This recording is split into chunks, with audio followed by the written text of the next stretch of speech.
Hello, Michael. How are you? Good, Nizam. How are you? I'm fine too, and thank you very much for giving me this opportunity to interview Absolutely. Always a pleasure. you. Yeah, so friends, we have one of the renowned hypnotists with so many credentials, with a long history, but still I'll introduce him with a brief to my level best. Michael is a graduate of the University of Arizona with a BA in Sociology, emphasizing group dynamics. A musician since elementary school, Michael has always been a performer. In high school and college, he played trumpet in band and drum corp, earning scholarships and valuable training in leadership, goal setting, and communication. After college, Michael pursued his childhood passion, magic. He started with close up, sleight of hand magic, and eventually moved into large illusions and a full touring show.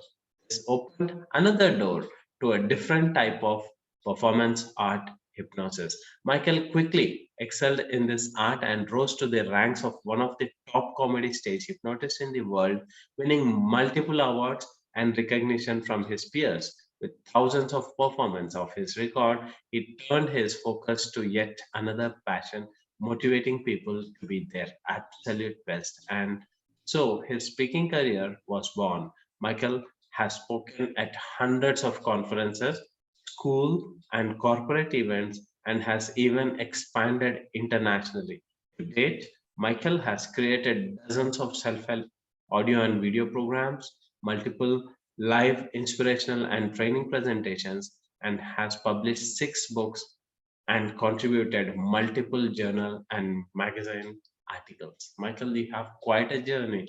You are a musician, stage hypnotist, then clinical hypnotist, then author.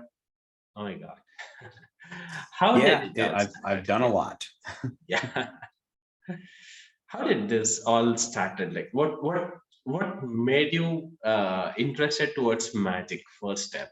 Like please tell about it. It's interesting because and yeah, I've done a lot, but every single one of those things has been sort of the next step. So it Oh, all makes sense. It all ties together. So how did I get interested in magic? When I was a little kid, I used to watch cartoons on TV every Saturday morning, hmm. and there was a TV magician. His name is Marshall Brodeen. He'd come on in a tuxedo, and he basically, it was like an infomercial.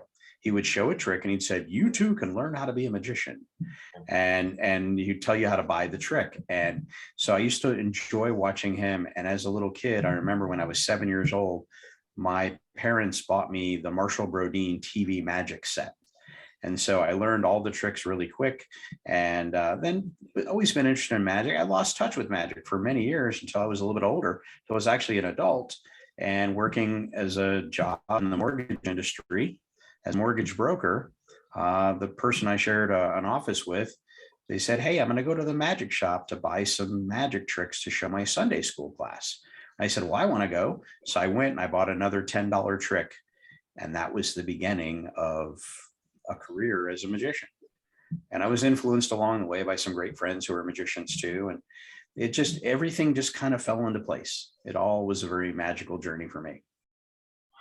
Wonderful. And then you went on to become a stage hypnotist to, clinical hypnotist and Mhm. amazing transition with all sort of things. And what has drawn you towards music? Yeah, I always loved music too as a kid. And I started playing when I was in the fourth grade. And I kept on playing all the way through high school and college. That's what paid for college for me was a music scholarship. And Wow. unfortunately, I don't get the time to play music anymore, but I still have all my trumpets. I still have all my instruments. I sing every now and then. I picked up the ukulele not too long ago and started playing that. I've always had my hand in music. Music drives my soul. It's an inspiration to me. All kinds of music, just listening to it just drives me. Wonderful. And Michael, you have come up with something called the Genie protocol. So could you Mhm. please tell what exactly it is, what happened, what motivated you to develop it, what are its benefits? Sure, sure. So a number of years after becoming a clinical hypnotist, Hmm. my mentor, one of my mentors, Jerry Valley, and I, we created a program called the Hypnotic Gastric Band System. It was a Mhm. weight loss program.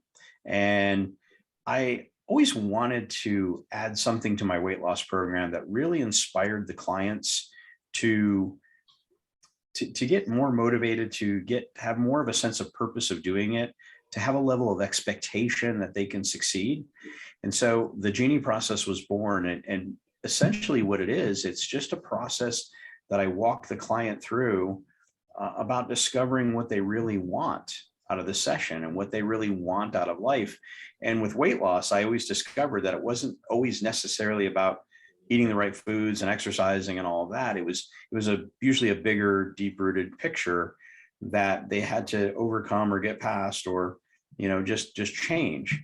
And so I wanted a process to where I could motivate them, where I could push them a little bit in the right way, of course, Yeah. I guess we would call that motivate them, Yeah. much like how a coach would push his football team to do better. He might yell and scream a little bit, but it's all met with good intentions. And I try not to yell and scream at my clients, but because sometimes they'll yell back. So, but it's a way to me to push them harder than they thought they were going to be pushed, to get them to expect more out of themselves, to really get from what they wish could happen to what they want could happen, and then what actually can happen for them. So that's really the essence of the program.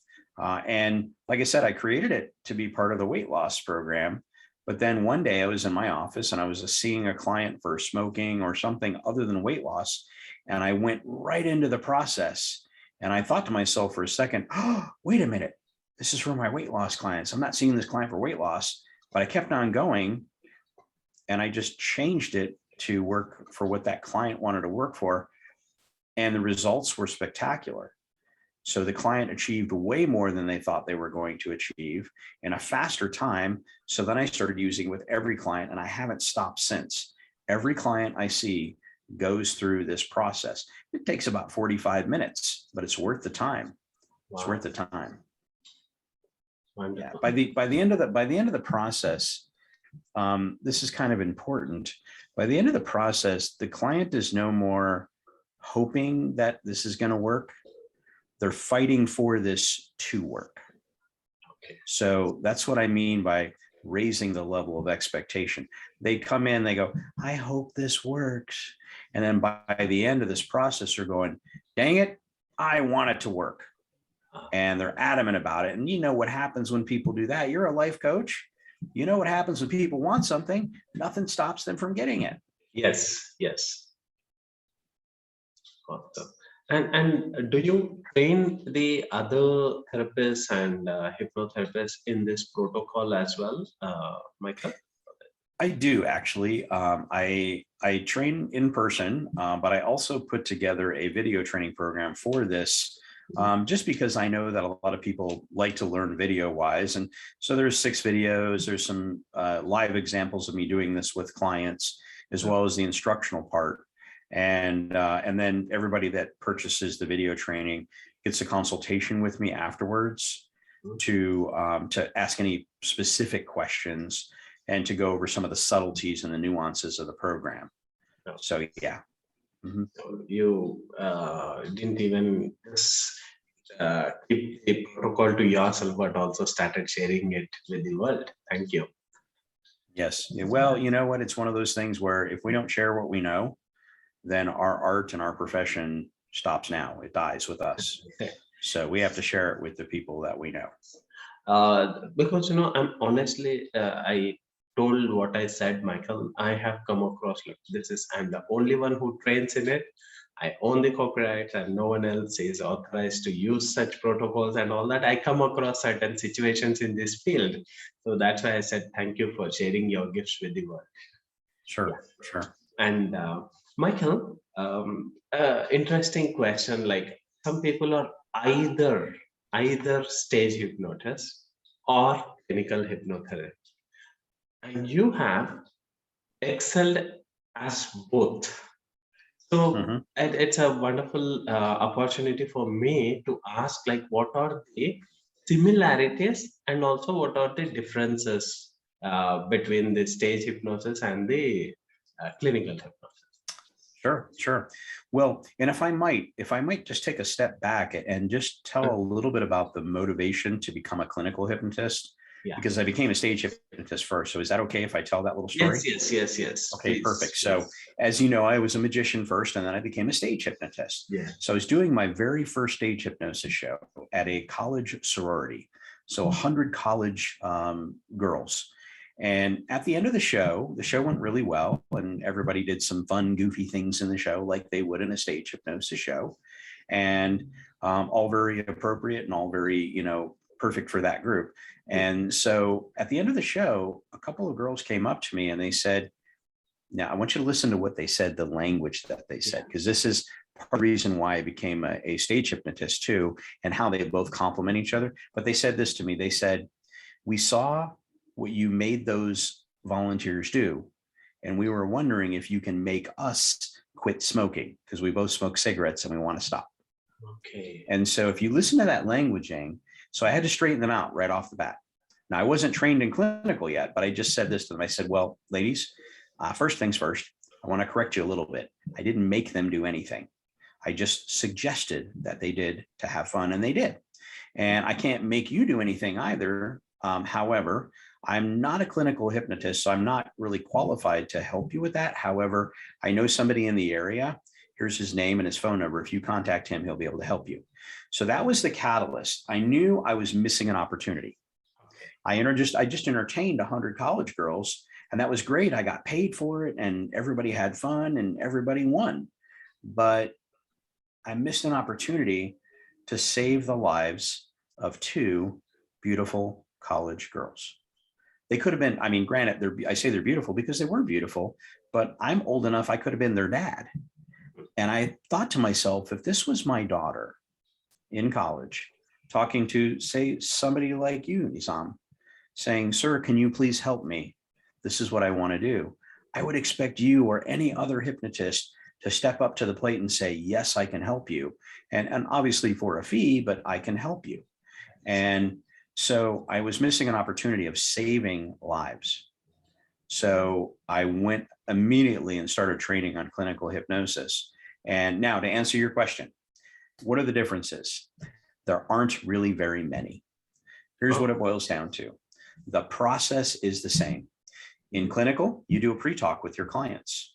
You tell them about hypnosis, you explain it, you do intake and all that.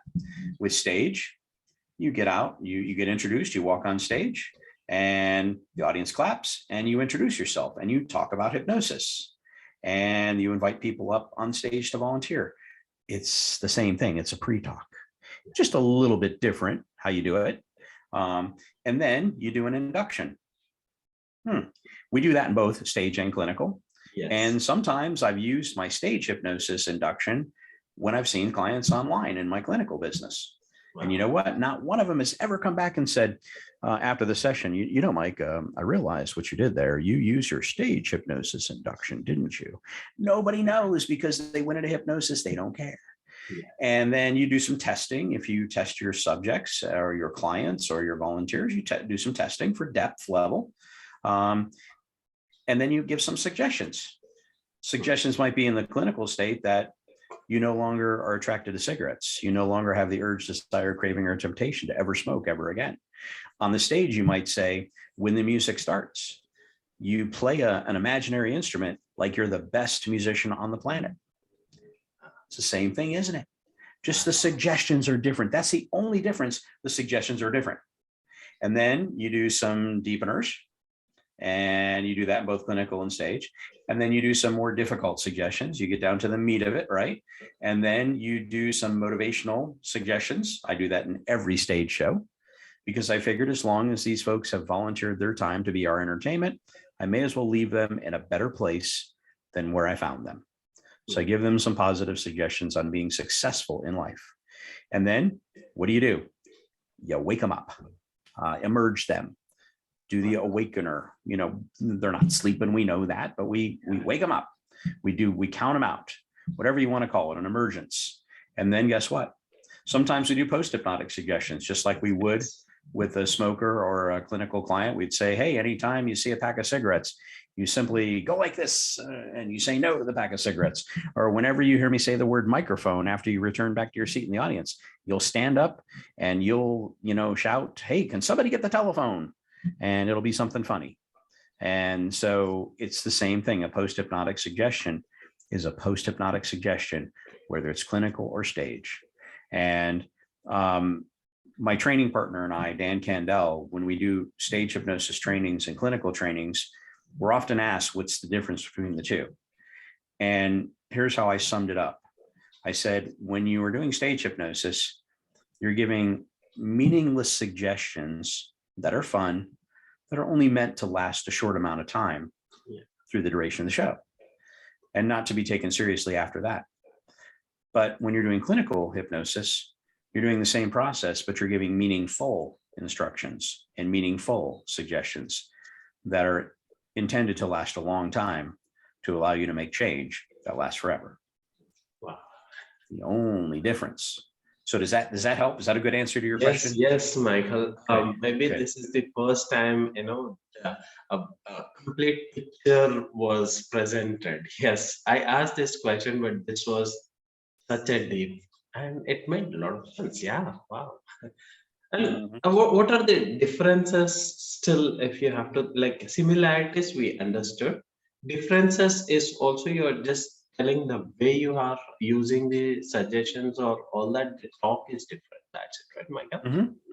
Sure. And sometimes, in a stage show, well, in a clinical setting, I might play some soft, relaxing music during the whole session, because I want them to have a very relaxed experience. Yeah. In a stage hypnosis show, if I'm making them play imaginary band instruments, I might play some upbeat music.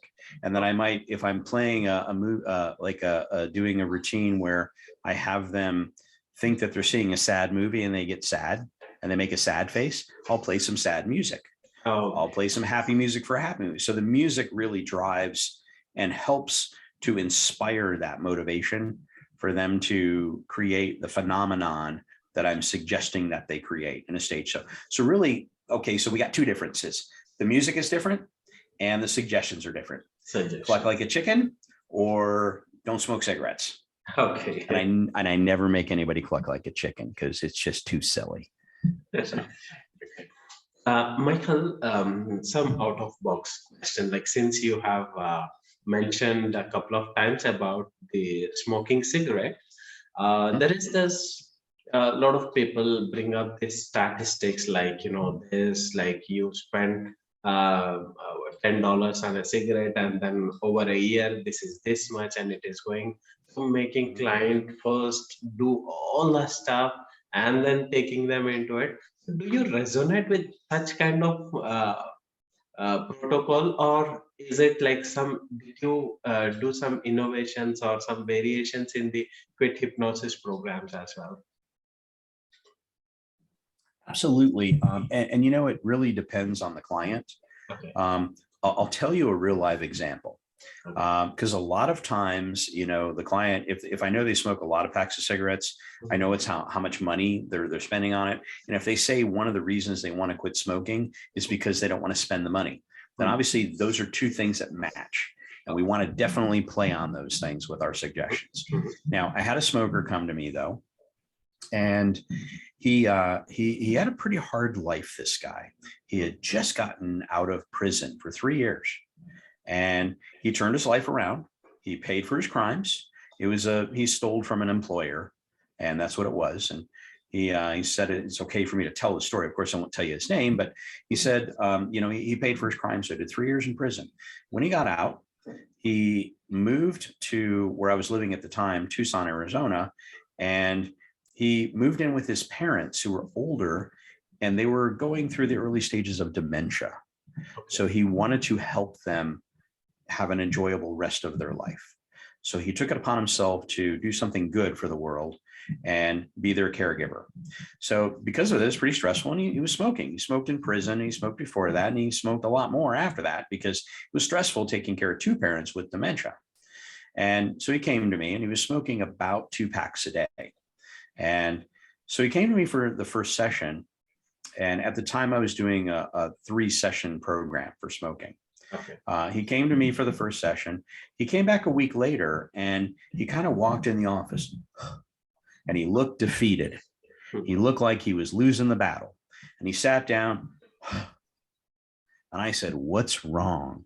And he said, "It's not working." I said, "What do you mean it's not working?" He said, "Well," he said, "I'm smoking still." And I said, "Okay, tell me about that." And he said, "Well, okay, actually, no." He goes, "The first 4 days I was fine. I didn't have any cigarettes. Then day 5, I had a really rough day with my parents and I put a cigarette in my mouth at night. I smoked about half of it. And then I got really mad. I got mad at myself for smoking it. I threw it on the ground and I smashed it with my foot and just dug it into the ground." He goes, "And over the next 3 days," he goes, the next morning, I picked up a cigarette and I looked at it. I crushed it in my hand. I didn't even smoke it. And then I smoked maybe a half of another one and another half of another one. And he says, "So, and now we're at day 7. I'm back to see you." He goes, "It's just not working." He goes, "I failed." And I said, "Yes, you have." And he looked at me. Now, keep in mind, this guy just did 3 years in prison. He could probably stack me like a popsicle stick. And he looked at me and I said, "You're right. You are a failure." And he went, "Oh, what?" I said, "Look, you failed as a smoker." And he said, "What?" And I said, "Well, if you think about it, over the last 7 days, you were smoking 2 packs a day. You should have had, that's 40 cigarettes a day times 7. You should have smoked 280 cigarettes and you failed at that." And he said, wait a minute. He goes, I said, "You only smoke like 7 cigarettes. He goes, no, some of them I only smoked half." And I said, "Then you're a worse failure than you even thought as a smoker. You didn't even smoke the full 7 cigarettes. You suck at being a smoker." And he went, "Wait a minute. I'm not a good smoker?" I'm like, "No." Said, "Matter of fact, you strike me as the kind of the guy that when he starts a job, he finishes it. And you know what? If I were you, quite honestly, if I sucked at something that bad, I would never do it again." And he goes, "You know what?" He goes, "That's it. I'm done." No. Because I'm never smoking again. And he came back for the 3rd session and he was still a non-smoker. He's remained a non-smoker for the past, I think it's almost been 10 years now. Yeah, only because he failed at being a smoker, not failed at being a non-smoker. So you have to really listen. You have to look for these opportunities. There's no cookie cutter process here that works for every single client the same way. Okay. So, Yep. yeah, please, Mchael, you are about to tell something. So yeah, so look for those opportunities, and they're a little bit out of the box thinking, and that's the beauty of what we do is every client is different in the office, and every show is different that we do too. The same routines in the show, but different reactions to them. Yes. Like what I was about to ask is like 3-session protocol script, 5-session protocol scripts, and just make the client sit and go ahead with the script and all that. But here you are saying paying attention to the client and look for the opportunities what client is revealing. So both needs to be blended, or do you support scripts or don't you support the scripts? Like what's your opinion about the scripts?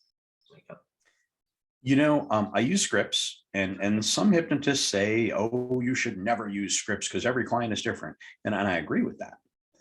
It's okay to lay some foundation with scripts. Okay. So I might, if somebody's coming to me for confidence, I might use a standard generic confidence script that is pretty good, that works for most everybody. But remember the Genie process. The Genie process helps me to discern what I need to do above and beyond that. Okay. Because then I find out why they're really struggling with confidence, why they really want more confidence. Where the script doesn't, it might work for you and it might work for me, but then if you have a specific issue and I have a specific issue, we're going to have to go off the script a little bit. Yes. And so scripts are good. I always describe this to when I'm training clinical hypnotists, is scripts are the foundation, just like when you're building a house, you pour the cement slab. That's the foundation. That script was written by a hypnotist or a group of hypnotists that sat down and wordsmithed the script. They made sure they said all the right things at the right time in the right place. So there's value in that, but don't just stop there, because you wouldn't just pour the slab to build your house and go, hey, we have a house. No, you got to start now building the walls and then the roof. And then you put on the shingles or the roof tiles, and then you paint the outside of the house, and then you decorate the inside of the house. And by the time you're done with the process, you furnish that house. And that's what all the extra stuff is, by paying attention, because you might like a contemporary modern design house, or I might like something that's more country or Southern style. That's wonderful. And let me ask one of the programs that you have developed, right, Mchael? So here comes my first question about 21 Days to Prosperity and Abundance, a video program that you have created. So yes, I agree, people with different financial backgrounds, the way from childhood they have grown up with various beliefs and all that. So how is your program unique, and how does that help a person? What happens in this 21 days? Absolute total miracles. I don't know, maybe, I don't know. For some people, yeah. And I think it depends what the person wants to do with it. In the 21 days, I talk about 21 different things that I know that I've struggled with, that other successful people have struggled with in their quest for prosperity and abundance. Some of it's mindset based, some of it's goal setting based, some of it is, visualization based and practicing and taking a step forward and maybe taking a risk here or a risk there that's calculated and doing something that's out of your comfort zone. So it covers a lot of those different aspects. And it's just a very short video every day, maybe 5 to 10 minutes at the most, because I know we live in a YouTube society. We live in a fast society. We live in an Instagram and TikTok society where if you watch something more than 30 seconds, your brain's going to explode because you just don't have the patience for it. So I made them short little clips, and with different aspects that will help them. If they put them into practice, they will have a transformation by the end of the 21 days that will at least get them started to the road to prosperity and abundance. And for some people, it'll be all that they need to flip that switch to, go, you know what, I'm tired of the way I am. I want to be better, and I'm going to do it now. And so the results vary, just like any other hypnosis program. Okay. Thank you. And you have also created the Key to Success audio program. Please tell more about it, Mchael. Sure. And that's similar to the 21 Days to Prosperity. It's just a little faster.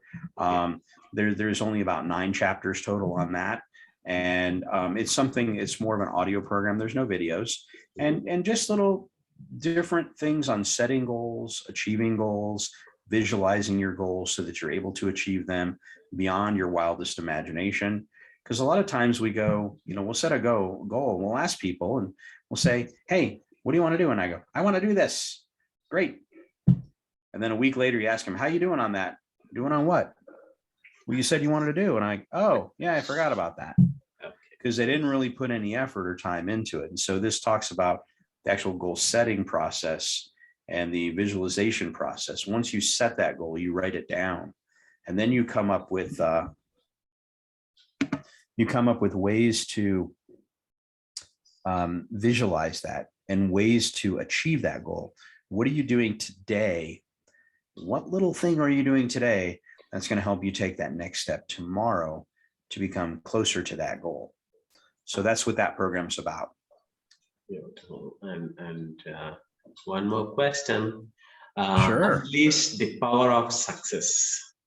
So such a yes, catchy title, and it caught my attention. So I wanted to know more about this book. Sure. So a lot of the work that I do is in stage and in clinical, but there's another side of what I do. I do a lot of work in schools, mostly high schools, and some colleges, but mostly high schools, some middle schools, but my real focus, my real passion is high schools though, because that age, they need some help. You know, the schools do a great job teaching them the reading, the writing, the arithmetic, but they miss some of the goal setting things. They miss some of the things that empower them to be successful in every area of their life. And so I do a lot of motivational presentations for schools and for businesses, for corporations, for companies, for different social clubs and organizations. And so I wanted a program that would it's sort of like the Key to Success program, in as much it talks about setting goals and visualizing them. A little bit different. It talks a little bit about how the mind works. It talks about how we use our conscious and our unconscious mind, our subconscious mind. It talks a little bit about paradigm shifting, moving somebody from pain to pleasure, or is it better to move them from hope to expectation? I like that better. And so we talk about paradigm shifting in there too. And I do it, it's fun, it's interactive. There's a visualization activity that goes with the presentation. And so then I used to do this presentation for businesses and schools, and I'd see people taking notes fast and furious. And as you know already by now, Nizam, I talk fast. And so it's hard for people to take all this stuff down. So I figured, you know what I'm going to do? I'm going to publish a book called Unleash the Power of Success. So it's really just the cliff notes of the presentation. It's sort of an outline of the presentation. It's only a 45-page book. It didn't take me too long. And it's just a presentation and some of the in between the lines that are not in the presentation that I can put on print that help people, some of the systems that I use to do this. And so that's really all the hoopla on that. But it's been my flagship presentation for many, many years. After I stopped, well, I didn't stop doing, but I do a presentation as a magician called The Magic of Success. And it's about 5 success strategies. And there's a really cool magic trick that goes with each one to emphasize the point. Okay. And this one was more for hypnosis. So Unleash the Power of Success. That's what it's all about. Okay. And one last question. Are there any programs for athletes? Yes, I do some work with athletes. I do only have one recorded audio program for athletes. And it is like most hypnosis recordings, it's pretty generic, but it's, you know, for all sports, all types of athletes, which is good for most athletes because athletes already know about hypnosis. They don't know that that's what it's called. But when you watch a basketball player go to the free throw line, before he shoots that free throw, he does what? Bounce, bounce, bounce, bounce, bounce, scratch, bounce. Okay. They all have their little system, right? They all have their little thing they do. A pitcher, before he throws the ball in the glove a few times, picks up the rosin bag, throws that down, throws the ball 2 more times, looks at the catcher, makes this movement. They all have their system that they do. And they all tell me the same thing. That's how I get into the zone. What is the zone? I know. It's called hypnosis. And so athletes are good at this. So you can give athletes a very generic hypnosis recording that has some good suggestions about being the champion in their sport. And they'll attach to that very quickly and they'll do very well. I still prefer to work with athletes one-on-one because then we can get through the Genie process. We can really get to specifics for them, not just you know, as a general audio program. So, Michael, on having this conversation with you, I understand that this Genie process, no matter if a person is athlete or weight loss or smoking issue, it could be anything, and it is applicable. Is that true? Mm-hmm. Did I understand it correctly? It is true, and it's really just, you know, it's getting to what the client wants, what their expectations are and what their wants are and what their needs are sometimes too, because needs are important. And then customizing your house to what their likes are and really customizing towards them. Because if you think about it, if it's me and a client on Zoom together or me and a client in a room together, who's the most important person in that room? Client. They are. Yes. They are. Yeah. So we have to do client-centered hypnotherapy. Now, that doesn't always mean that we're going to do it exactly the way they think they want it, because sometimes we do know what's best for them. Yes. But most of the time we will get around to what they're really wanting out of it. Now, can I tell you a quick story about that? Yeah, please. Okay, so I had a client that came to me for smoking, Mhm. and again, at the time I was doing the 3-session program, and this person was from England, and he had relocated to the United States, and came to me because I was a stage hypnotist. And so, because I asked him when he walked in for his first session, I says, "How'd you hear about me?" He goes, "I saw one of your shows." He goes, "I didn't have a chance to talk to you after the show." He goes, "You're a stage hypnotist though. And I know because," and again, listen to the languaging, "I see what you're able to do, and you're able to control those 12 people. You won't have any problem controlling me and making me quit smoking." Of course, I straightened him out on that. Okay. And we got to the meat of it. He really wanted to quit smoking. But then he said this to me before we went into hypnosis. He goes, being from England, we have a famous hypnotist there, Paul McKenna. I said, "Yes, I've seen Paul McKenna on TV many times, and really good hypnotist." And he goes, "What fascinates me is that he can just look at the audience and go, 'Sleep,' and that person will go into hypnosis." And I said, "Yeah, it's called a rapid induction or an instant induction." And he goes, "I think that would be really cool to experience that." Okay. So what was he asking for, right? He was asking for that. Now, I know that he probably would have went into hypnosis if I did a rapid induction with him, because he was expecting to. Okay. However, what would be a better setup though? A better setup would be this: have him enjoy a nice, relaxing, progressive induction, relax into hypnosis, have an enjoyable, pleasant relaxation, and some good suggestions, and end up as a non-smoker. And I know that works. Okay. Because what would have happened if I would have tried to do a rapid on him and he didn't go in or didn't stay in because it shocked him or freaked him out or scared him a little bit? We would have both failed then. So I did what I know works. So then he comes back for session 2. And he goes, "Yeah, that was really good." He goes, "I haven't smoked since, and I'm never going to smoke ever again." And he hasn't to this day. And it's been about 15 years now. And I keep track of all my clients, and sometimes they follow up with me. I've seen him for many other things since then with hypnosis. And he's a great client and a great human being. And so he comes back for session 2 and he goes, "That's it. I'm done smoking. I never smoke. I'll never smoke again." He goes, "Can we work on something else?" And I said, "Sure. You got 2 more sessions. Let's work on whatever you want to work on. Let's take it to the next level, right? Let's do this. Let's have fun now." And so he goes, he worked on something else. I think it was confidence issues.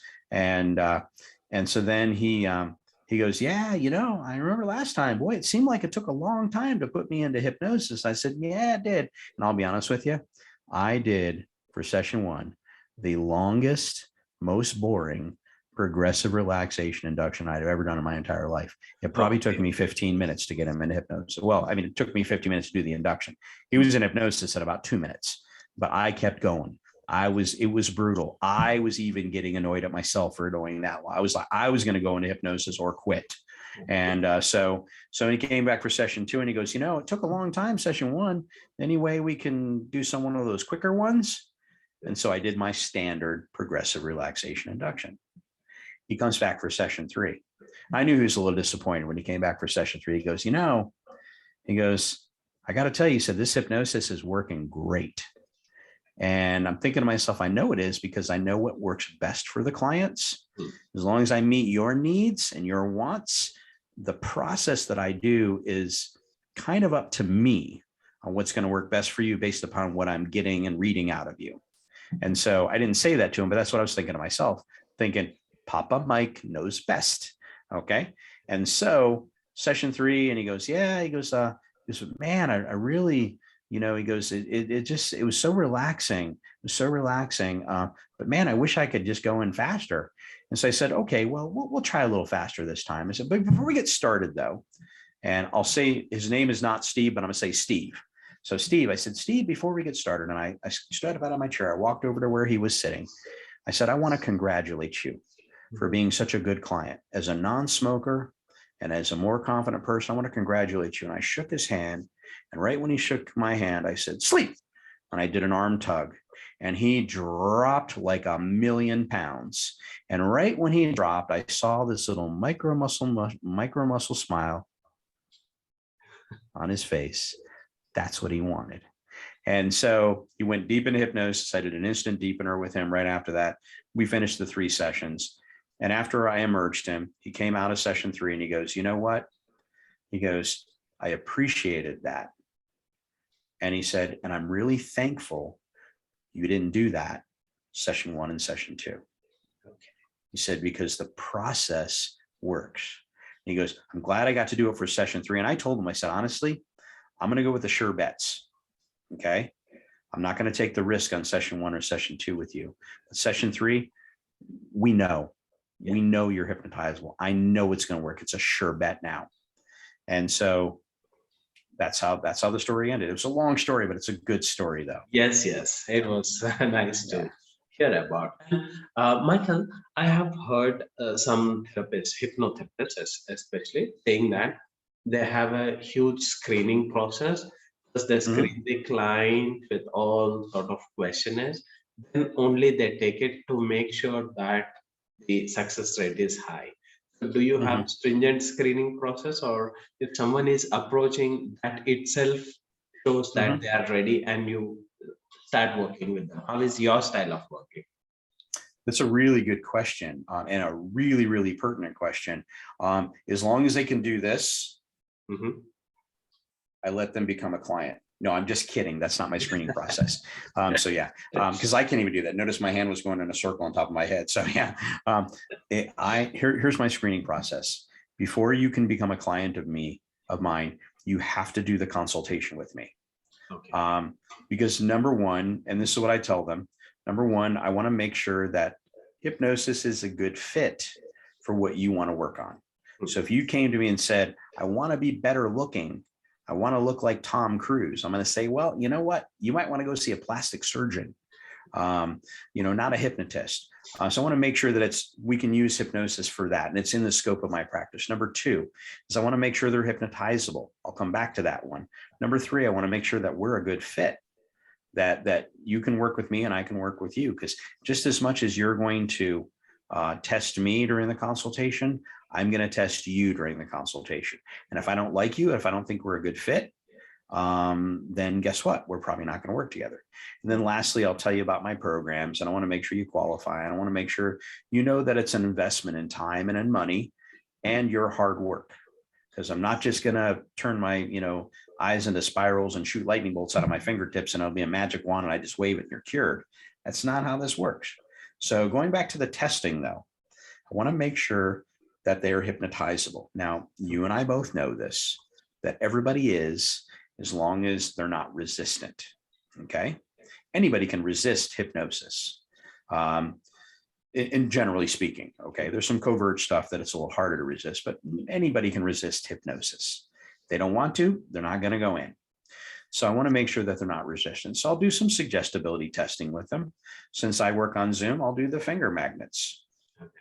And as silly as it sounds, if they can follow a silly suggestion, then guess what? They're suggestible. If they're suggestible, they're hypnotizable. And I might do another one with them. But the real big test is this. They had to make that appointment. I don't make it for them. If you were to call me, Nizam, and say, hey, I want an appointment for next Tuesday. Are you open? I would say, go to my website. Find out for yourself if I'm open on Tuesday. I'll be nice when I say it. I won't say it mean like that, but I'll say you have to do this yourself. Okay. I said, I don't even know how my scheduler works. It's just my web designer built that for me, which I built it. My web designer built it for me. So I don't really know. You just go on there and you just follow the prompts and it'll walk you through it. If they can't do that, they're not going to be a good client. If they don't show up, they're not going to be a good client. If they book their own consultation and they show up, and they pass the simple suggestibility test, then guess what? They're halfway there. Wow. Okay. Now, there is one other little thing. After the consultation, I tell them how much it costs. I tell them what kind of programs I have. And I say this to them. So I'm going to ask you if you want to go forward, if you don't want to go forward, if you think this is a dumb idea all the way around. So yes, no, or maybe you need to think about it. Okay. So if they say yes, I tell them here's the necessary next steps. If they say no, or they need to think about it, I don't contact them again. I let them go. Because this isn't about me selling them. This is about them wanting to sell themselves on this. Okay. Will I lose clients? Yes. And I have lost some. It's okay because they're not going to be good clients anyways. So now the ones that say yes, here's what I tell them. They go, yes, I want to start right now. I'm ready to, can we book this right now? Well, Nizam, unfortunately, we can't book it right now because you got to go back to that website you went to. Click the other button that says book your first session. It's going to ask you to fill out all the same stuff again. You should be really familiar with it by now because you did it the first time. It's going to ask for your credit card information. You go ahead and do that. Pick a date on my calendar. I'll see you then. I don't even book that session for them. I'm not going to hold their hand. I'm not going to drag them to the session. You got to be a big person. You got to do it yourself. I can't do everything for you. Now, it sounds mean, but the clients that come to me never miss an appointment. They're never no-shows. They always succeed because they've had to work for it. Yeah. And then afterwards, they tell all their friends about it. And so if you hold their hand too much, it's not going to work. It's just not going to work. So, yeah. That's wonderful. Thank now, you. in fairness, though, Yes, I want to yes, throw yes. this tag ending on this. In fairness, and my program, say like a 4-session program, sessions 2, 3, and 4, I will get online right when I'm finishing the session with them, and I will book their appointment for them because I'm not totally mean. They don't have to go book. They don't have to book the other ones. I'll book that right there when I'm with them because that would just be mean if I made them go back to the website every single time. Yes. Don't you agree? Yeah, it would be a little too mean, wouldn't it? Yeah. I'm okay being mean for a little bit, but then I got to be a nice guy after a while. Yes. Wonderful. Mhm. Thank you very much, Michael. It was amazing talking to you about your Genie protocol to be able to understand the difference between the stage hypnosis and clinical hypnosis, your screening Mhm. process. It was wonderful, and also I enjoyed your client stories as well. It was awesome to know certain things because we generally don't get to know about such experiences unless we have this type of conversations. So awesome. I thoroughly enjoyed talking to you and thank you once again for your time. Well, Nizam, I'll close with this. You know, when you first asked me if I would do this, I had no idea who you are. No idea at all. I did a little research. I searched you on Facebook. I found out who you are, and I knew I was going to like you right away. And but here's what I'll say though: is from this day forward, you and I are now not just colleagues; we're friends. And because you're in my life is more complete and fulfilled, just because you're in it. Thank you, Mchael. It means a lot. Thank you. You got it. You got it. Okay, Michael. Thank you.